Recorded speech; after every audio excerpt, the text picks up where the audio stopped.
লোকসভা নির্বাচনের ফল প্রকাশের পর রবিবার দুপুরে আসেন বিজেপি নেতা দিলীপ ঘোষ। রাতে দুর্গাপুর স্টিল টাউনশিপের বি জোন এলাকায় বিজেপির কার্যালয়ে স্থানীয় নেতাকর্মীদের নিয়ে বৈঠক করেন তিনি। বৈঠক শেষে দিলীপ ঘোষ সহ প্রায় সব নেতাকর্মীরাই চলে যায়। অভিযোগ, কার্যালয়ে উপস্থিত থাকা কয়েকজন কর্মীর উপর চড়াও হয় তৃণমূল দুষ্কৃতীরা। কার্যালয়ের সামনে থাকা 2 থেকে 3টি বাইক ভাঙচুরও করা হয়েছে।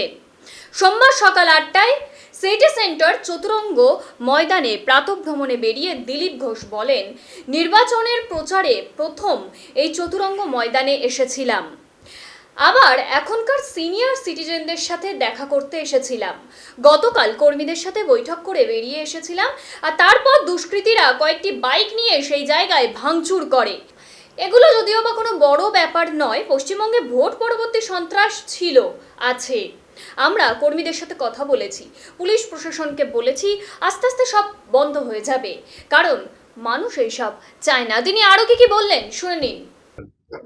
দুর্গাপুরে ভোট প্রচার করতে এসে প্রথম দিন আমি এখানে চতুরঙ্গ মাঠে এসেছিলাম।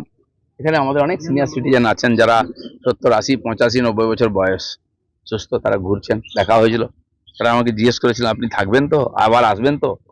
ভোট শেষ হয়ে গেছে, সব হয়ে গেছে, তারপরে আমি আবার দুর্গাপুর এসেছি। আমি আমাদের সিনিয়র সিটিজেন যারা আছেন তাদের সঙ্গে দেখা করতে এসেছিলাম। আমাদের সৌভাগ্য, তারা সবাই সুস্থ আছেন, ভালো আছেন। আজকে তাদের সঙ্গে বসে চা খেলাম। এর আগেও দুর্গাপুরে আমি আসতাম, অন্যান্য জায়গায় যেতাম, যেহেতু এনাদের সঙ্গে পরিচয় হয়েছিল। আজকে এসেছিলাম দেখা করতে, খুব ভালো লাগলো। সুস্থ সবল আছেন সবাই। এই সম্পর্কে ভোটের পর যেমন একটা খুশির বার্তা আপনি বললেন যে তাদের সঙ্গে দেখা করতে এলাম, ভোটের পরে দেখা গেছে যে দলীয় কর্মী যারা তারা হচ্ছে হিংসাগুলি, এবং কালকে আপনি যেখানে মিটিং করেছিলেন কি সম্বন্ধে আপনি বেরিয়ে আসার পরে কিন্তু তাণ্ডব পশ্চিমবাংলায় পোস্ট পোল ভায়োলেন্স নতুন কিছু না, 50 বছর ধরে চলছে। কিছু কিছু হয়েছে, আমরা চেষ্টা করছি, কর্মীদের সঙ্গে আছি, পুলিশ প্রশাসনকে বলা হচ্ছে, তারাও চেষ্টা করছে। হ্যাঁ, কালকে আমি গেছিলাম, আমাদের এক জায়গায় কর্মীদের বৈঠক করেছিলাম। আমি বেরিয়ে আসার পরে ওখানে যে বাইক ফাইক ছিল সেগুলো ভাঙা হয়েছে। স্থানীয় দুষ্কৃতীরা এগুলো করছে। আমার মনে হয় এগুলো খুব বড় ব্যাপার নয়, এগুলো চলবে, আস্তে আস্তে সব বন্ধ হবে, কারণ মানুষ এটা চায় না।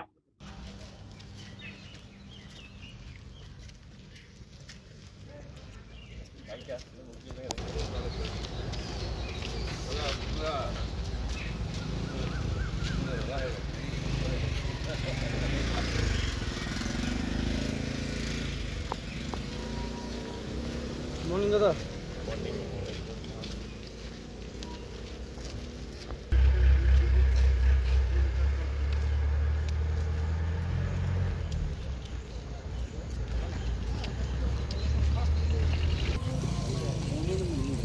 হাই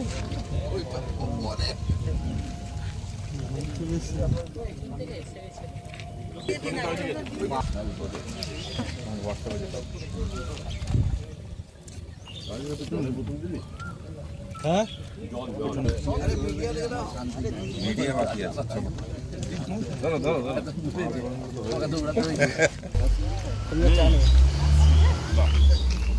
আর কি আছে? এটা কাপ রেখেছে, এখানে কি বাকি থাকলো? পেছনে বাকি থাকে, এরা হাতে হাতে। এই দিকটা আছে গণেশদা, এই দিকটা আছে, পেছনটা। আচ্ছা, কোনটায় কথা বলুন। আচ্ছা,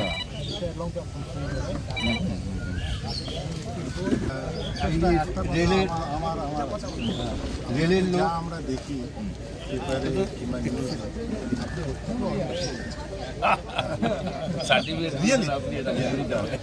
না না সত্যিকার না, আমি শরীর ঠিক রাখার চেষ্টা করতে হয়, কারণ শরীর না থাকলে আমি কিছুই করতে পারবো না। যাই করুন, শরীর ঠিক থাকলে অনেক কিছু করা যায়। আমি ব্যক্তিগত ছোটবেলা থেকে এমনি খেলাধুলা ইত্যাদি, তারপরে সব ব্যাপারে, খাওয়া দাওয়ার ব্যাপারেও আমি ধরুন 40 আমার এজ হওয়ার পর থেকে আমি খাওয়া দাওয়ার উপরে রেস্ট্রিকশন রাখি। কারণ আমাকে 40 বছর আমি বাড়ি থেকে বাইরেই ঘুরে বেড়াই, যে যা খাওয়াই, যেখানে যাই সেরকম চলে।